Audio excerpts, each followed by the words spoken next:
Shortly after posting my video about Star vs. the Forces of Evil, I was contacted by a person who had a history working on the cartoons I've mentioned on this channel. Several years ago, due to a personal disagreement with one of the big players in the industry, and perhaps in part due to this person not sharing their political views with them, my source was effectively blacklisted from many of the animation studios working today, and has had people from within them deliberately sabotage projects and career opportunities for them by discouraging others from working with them, and by spreading fabricated rumors about them when simply asking people not to work with them didn't work. This individual had come across some of my videos and decided to share some of their own insights into the incestuous nature of the Western cartoon industry. To keep the anonymity of my source, we agreed that I will not play the actual audio of the interview we conducted to avoid them being recognized. Instead, I will be retelling the relevant information from the 3-hour discussion we had in my own words.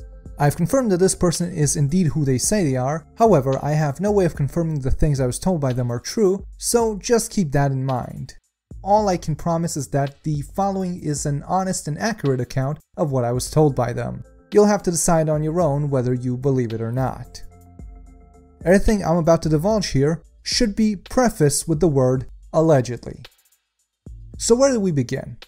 I guess a good place to start would be Pendleton Ward, the man behind Adventure Time, and the person who my source singled out as perhaps the progenitor of most everything wrong with the state of the American cartoon industry, specifically Cartoon Network and Disney TVA. Now, rewind to 2010. Ward's series Adventure Time has been greenlit by Cartoon Network. Now, he needs to hire a team he'd direct. But instead of hiring professionals, Penn decides he'll just hire his friends from CalArts, without bothering to test or screen them in any way. This results in a failure so miserable that the studio ends up having to fire nearly everyone, which explains why the first season of the show looks like complete shit and probably explains also why it sounded completely awful. In the end, the only remaining members of the original crew were Silva, who got promoted to storyboard artist despite spending 90% of his workday sleeping in the office, and Ken Osborne, who is rumored to have allegedly once whipped his dick out in the middle of a staff meeting for an unknown reason. Clearly, it was an all-star crew. Now, you'd think Penn would have learned something from this, about, I don't know, hiring people who are actually qualified, but no. Again, when it came time to replace everyone, instead of, again, hiring industry professionals, this time Penn had an even more brilliant idea. He would hire comic artists and general artists from Tumblr who have a large following, hoping that their fans would watch his show and thus boost the viewership of Adventure Time. This, incidentally, is how Rebecca Sugar came to work in the industry. From here, things went from bad to worse, as, unfortunately for Ward, he's a complete pushover. He has no control over his employees and no real interest in gaining control over them. He focused more on throwing drawing parties at his house to make him seem cool and popular with his new friends than he did with,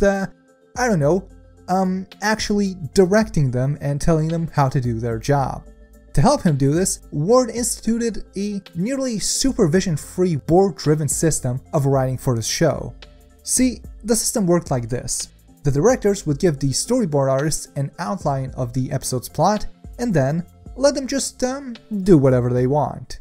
Whatever they want in this case meant that now, each storyboard artist, few of whom knew how to actually write in the first place, let alone while cooperating with other people, would each pull the plot in different directions, using the freedom allotted to them to write their own personal issues into the show and add more and more plot lines that the show ended up never actually resolving.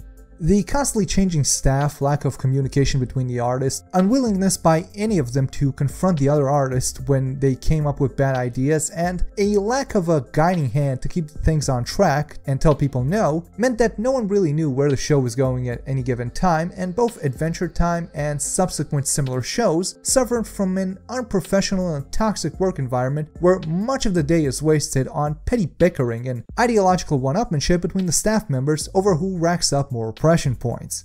This was in fact so bad that one of the people working on Adventure Time publicly confirmed that the gay kiss at the end of the last episode was not part of the original script and was, in reality, the independent decision of a single storyboard artist who was randomly assigned to draw that sequence. And for the record, my source told me that these sorts of things may be considered acceptable at Cartoon Network and Disney TVA, but in other studios he's worked with that are roughly the same size, this sort of work environment and these sort of practices are almost unheard of.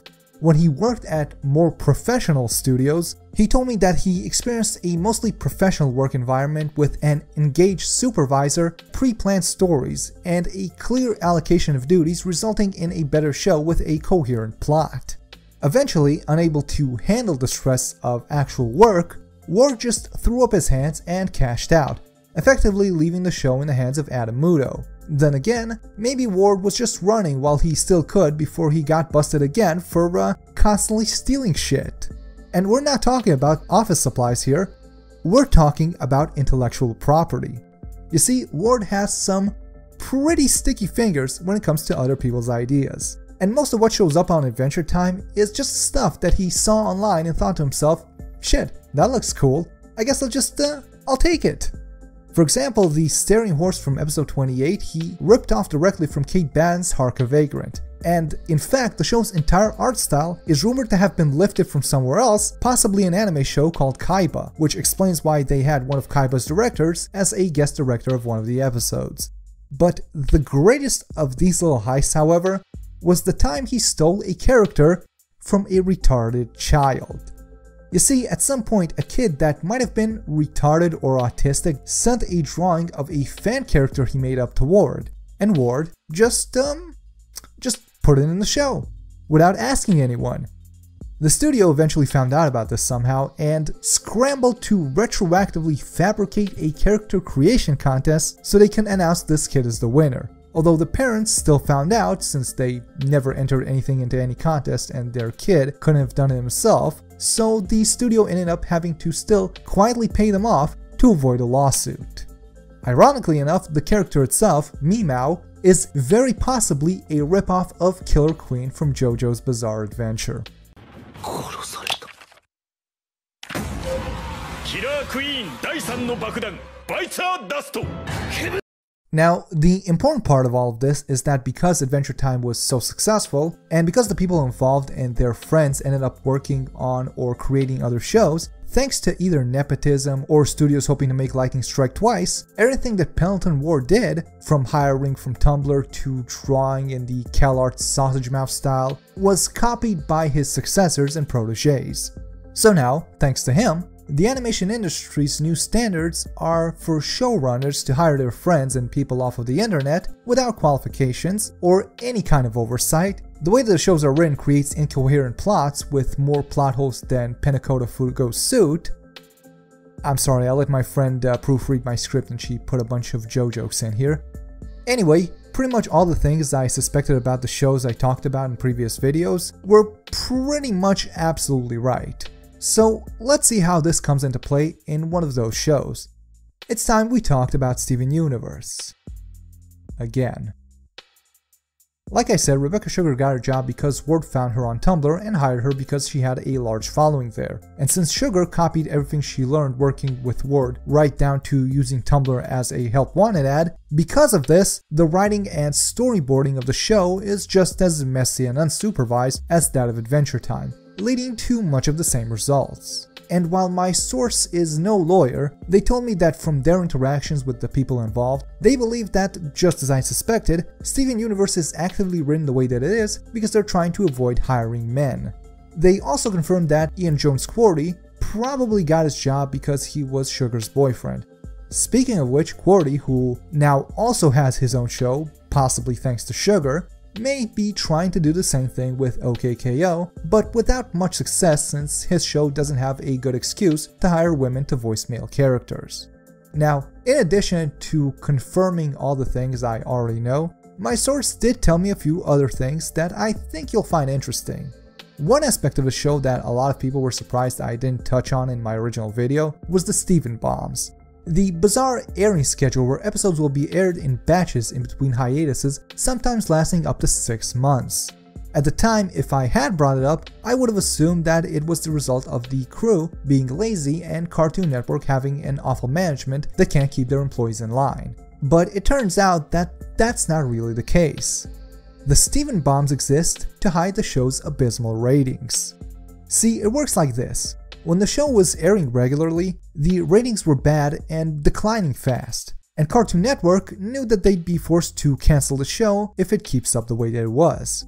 They also knew that firing the first female showrunner in their history and admitting that hiring women, hiring Sugar, was a mistake. That wouldn't be very progressive of them, and they didn't want to deal with the potential backlash.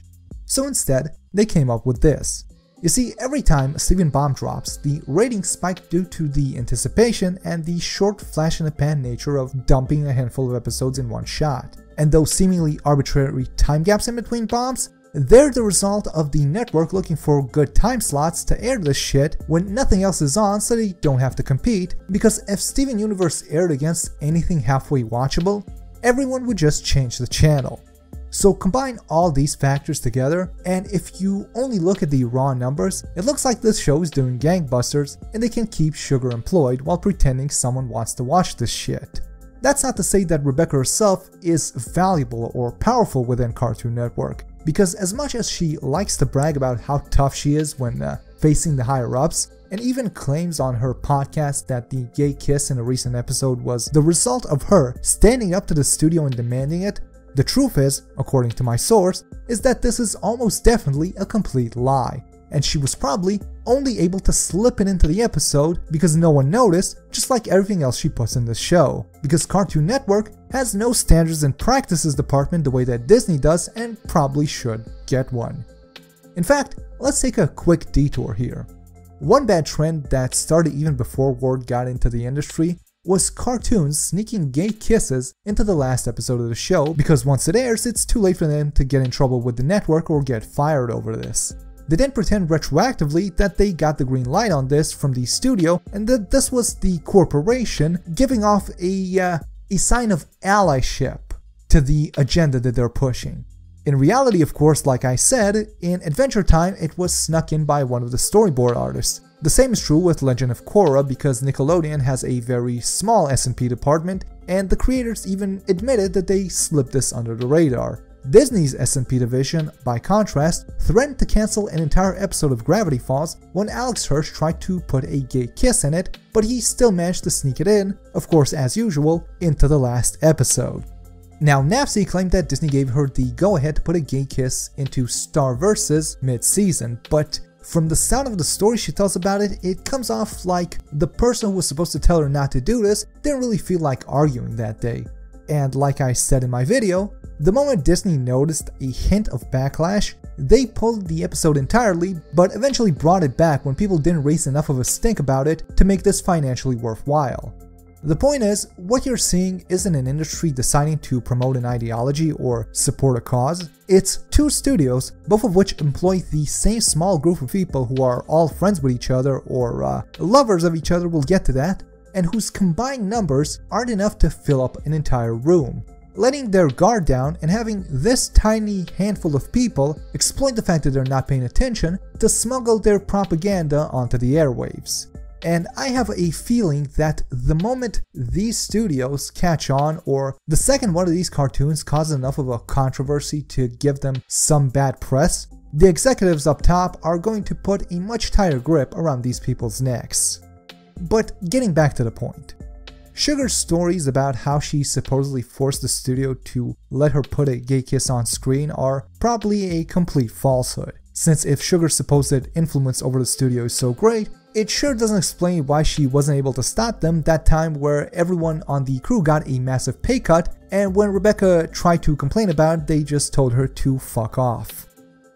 Okay, but moving on from one fuck up to the next. Since I've already brought her up, let's talk a little bit about Disney's first female showrunner, Darren Napsy of Star vs. Now, in my video, I gave Darren a compliment I am now forced to retract. I said that the art in the show is better than that of Steven Universe because Darren makes her new storyboard artists pass a test to be accepted onto the staff.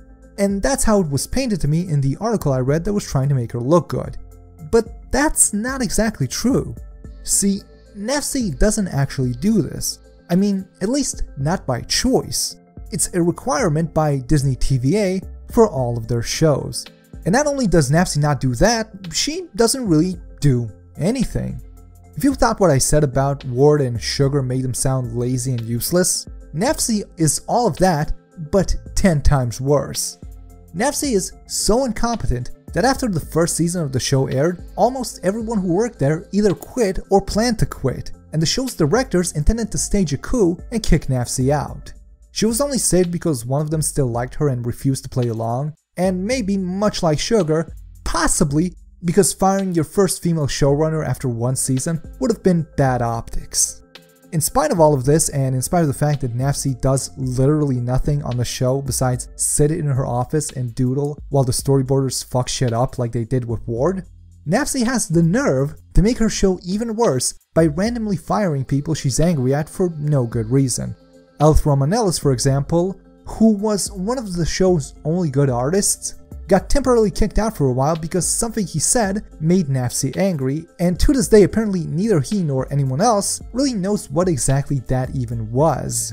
And speaking of Star, it's also worth pointing out that most of the worst parts of the show were, just as I'd suspected, put there by Sabrina Katugo. And much like every other cartoonist currently working in this part of the industry, Sabrina's already been pegged to get her own show just by knowing the right people. The only thing stopping that from happening right now has been that Sabrina insists on making every single character, or at least every single protagonist, in her children's cartoon show a flaming homosexual. And while she could always take her show to Cartoon Network, who have much lower standards, they also pay you a lot less than Disney, and Sabrina's spoiled ass refuses to accept that. Alright, next let's talk about the person who got Nafsi her job. A person she used to go to school with. A person she used to fuck. If you thought what I said so far made the animation industry sound nepotistic, hold on to your asses, because if the industry is incestuous, then Gravity Falls is a family reunion at an Alabama swamp, and Alex Hirsch is the toothless patriarch everyone calls Uncle Dad. Alex Hirsch has fucked everyone. He fucked Nafsi when they were in college, he fucked some cosplayer named Mancy D. Young, got bored, cheated on her with Dana Terrace, promoted Dana Terrace over and over despite her being one of the least experienced people working on Gravity Falls, and when Disney threw money at him to direct DuckTales, he accepted, but then fucked off to Fox anyway and handed the show over to Terrace, who he was already dating at the time. And now, Terrace is also getting her own show, just like Nafsi did. Aside from these two, there are multiple other women he may or may not have slept with and may or may not have advanced the careers thereof afterwards. And what's interesting is that Nafsi said that Tom, the devil character in Star, is a composite of all her exes, so there's some Hirsch in there somewhere. Although, for the record, according to rumor, Nafsi still wants to fuck him. It doesn't end there, by the way, because much like Ward, Hirsch not only hires and promotes his fuck buddies, he also does the same with his friends. He hired his buddy Robert Ryan Quarry, who spends his workdays sleeping under his desk. He only hired Terrace in the first place because he was asked to by another one of his friends, and then he hired Emilio Lorenz because he was asked to by Terrace. Beyond using the entire industry as his personal casting couch, rumor has it that he even goes so far as to start fights with other people working for or with him if he suspects they might be interested in someone he already plans on screwing. Expanding on this, and this has to be the best part of the video, there's apparently a veritable plague of STDs going around this big happy family. See, almost everyone working at Cartoon Network and Disney TVA allegedly has a venereal disease they got from someone else who's also working there. At one point during our interview, my source illustrated for me the trajectory of a single STI as it hopped across 5 different people working at 3 different shows at 2 different studios that may or may not have originated from a prostitute, and explained to me that at least one person involved in this chain was married to someone else who works there and habitually cheats on their spouse with other co-workers. For decency's sake, I'm leaving their names and the names of some of the other people I was told Hirsch may have slept with out of this video unless something happens in the future that makes this information somehow relevant. but I will say that there is some speculation that Sabrina Katugo is now exclusively dating women because she's mad at her last boyfriend for giving her an STD. So before we finish with Hirsch though, and before any of you get the idea that fucking him is a good idea, you should be warned that aside from everything else, Hirsch is also really weird. One thing about him is that he sleeps at his office, and not because he wants to, but because he can't drive. Instead, he has to use other employees on his shows as his personal chauffeurs. He spends so much time sleeping at his office because of this that one of his girlfriends ended up just breaking up with him. And he got in trouble with Disney at least twice, once for using the trash cans as a toilet because he was too lazy to walk 10 feet to the bathroom, and then a second time for the fact that he brings a laptop to work full of pornography so he can jerk off there at night. And that's pretty much it for individual stories about individual people. The only other things I've been told by my source that I think are worth sharing are that Noel Stevenson used to work as a writer on Wonder Over Yonder and was promoted almost immediately from doing that straight to being a showrunner on the She-Ra reboot. So God only knows who she had to fuck to get ahead so fast. And I'm not just saying that because I found another source that used to work in the industry whose name I'm leaving out of this in case they don't want to be involved in all this drama. A source that, among other stories that they publicly share about the industry, not personally to me but on, well, somewhere where I won't disclose, this source said that there was something unseemly, so to speak, about the way that Stevenson got her position at She-Ra, but would not go into exact details. So something was definitely up there. Lastly, I have one more story about Kyle Adam Carosa and his show Mighty Magisword. See, the show got cancelled really quickly and my source told me that that may have something to do with the fact that he's white. Apparently, there was a lot of animosity directed towards him at the studio on account of him being a white guy. Although, to be fair, it should probably be some sort of crime to be as white as Adam Carosa. Aside from that, there are a couple of things I'm keeping to myself until they become relevant. Like a story about Justin Roiland I might save for a future video, and a few people I didn't mention by name because they aren't really big players, so I don't really see a need to share salacious gossip about them until there's a reason for it. So instead, let's talk about some more general problems in the industry. For example, a giant #MeToo style list that has been floating around behind the scenes.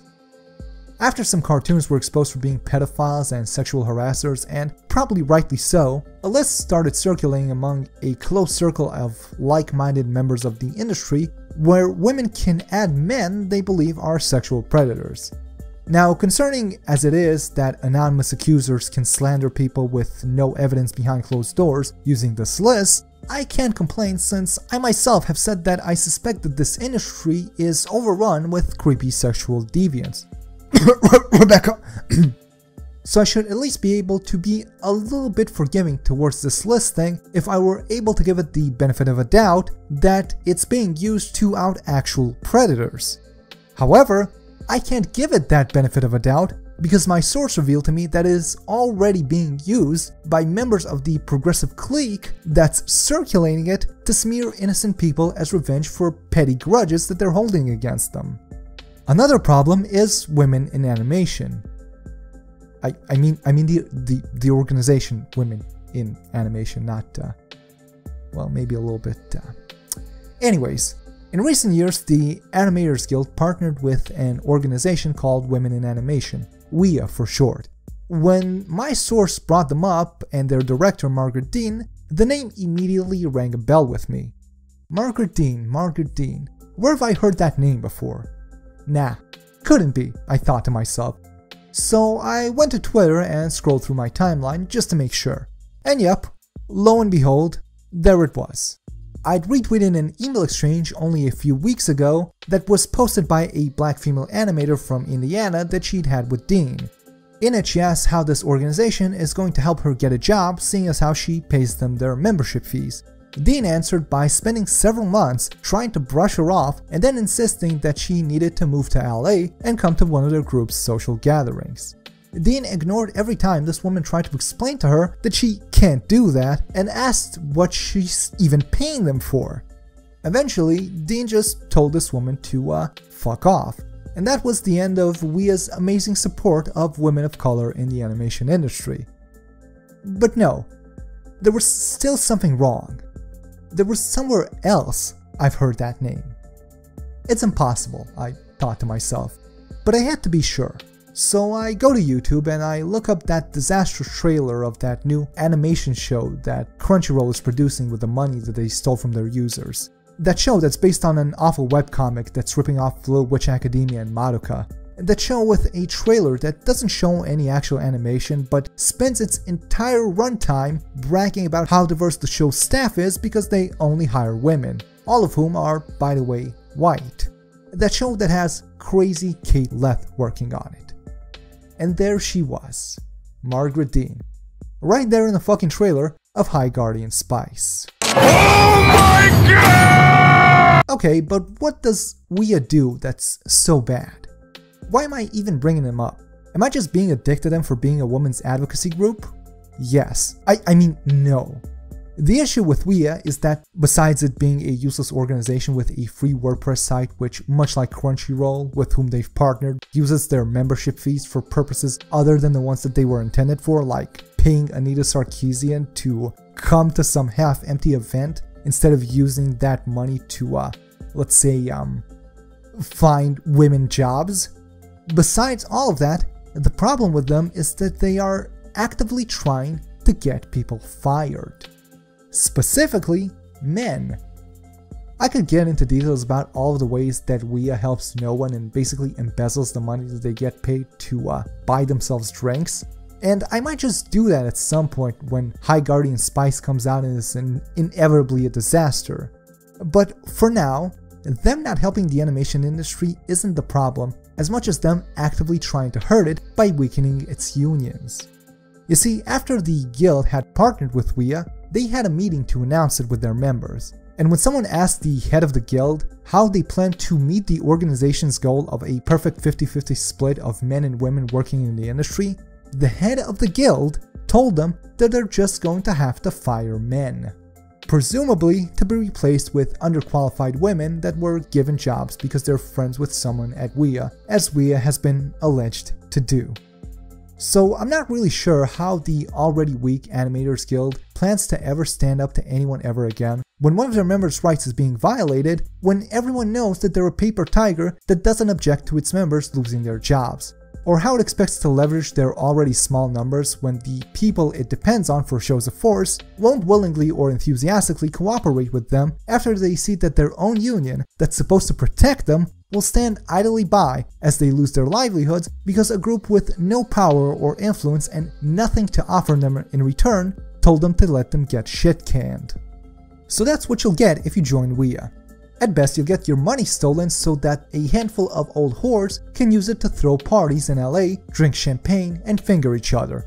At worst, your incompetent ass will be given a job you aren't qualified for after Ouia strong arms the studios to let you have it, where you'll work with equally incompetent co-workers who got there the same way you did and can't do their jobs. You'll work under awful conditions because the group that put you in place is actively working to weaken your union to the point it can no longer help its members. All the while, the money that you paid them to put you in this position is being used to throw parties in LA where a bunch of old whores drink champagne and finger each other. And that's just in relation to women in animation. Let me lay out your future in general if you decide to go work for Cartoon Network or Disney TVA. First, you'll be plucked from your career of posting ugly scribbles on Tumblr to a job as a revisionist at one of these studios, where you'll spend your days getting paid pennies working in an unprofessional work environment. Most of your day will be wasted on petty bickering over what the plot should be, while the person who should be making these calls sleeps in his office. Prepare to have to tolerate people constantly making personal attacks against you over your skin color or not being gay enough, until you're eventually blacklisted for telling Darren Nafsi to go fuck herself. At that point, if you want to keep your job, you'll have to pick between two options, either pretending to be trans or sucking Alex Hirsch's cock. If you pick option number 2, you'll get to wear your herpes as a badge of honors, as you are rewarded with your own show and can finally, after working there for less than 1 year, get your own office where you can sleep while your storyboarders bicker like children about the best way to put a gay sex scene into your children's show without the censors catching on. Then, after a long day of tard wrangling a bunch of idiots and fighting off accusations of being a white supremacist for not letting them ruin your show by having the main character join the Communist Party, as you go back to your shitty alley apartment that you can hardly afford because your shitty union can't negotiate for better pay, remember, don't call this a grave. It's the future you chose.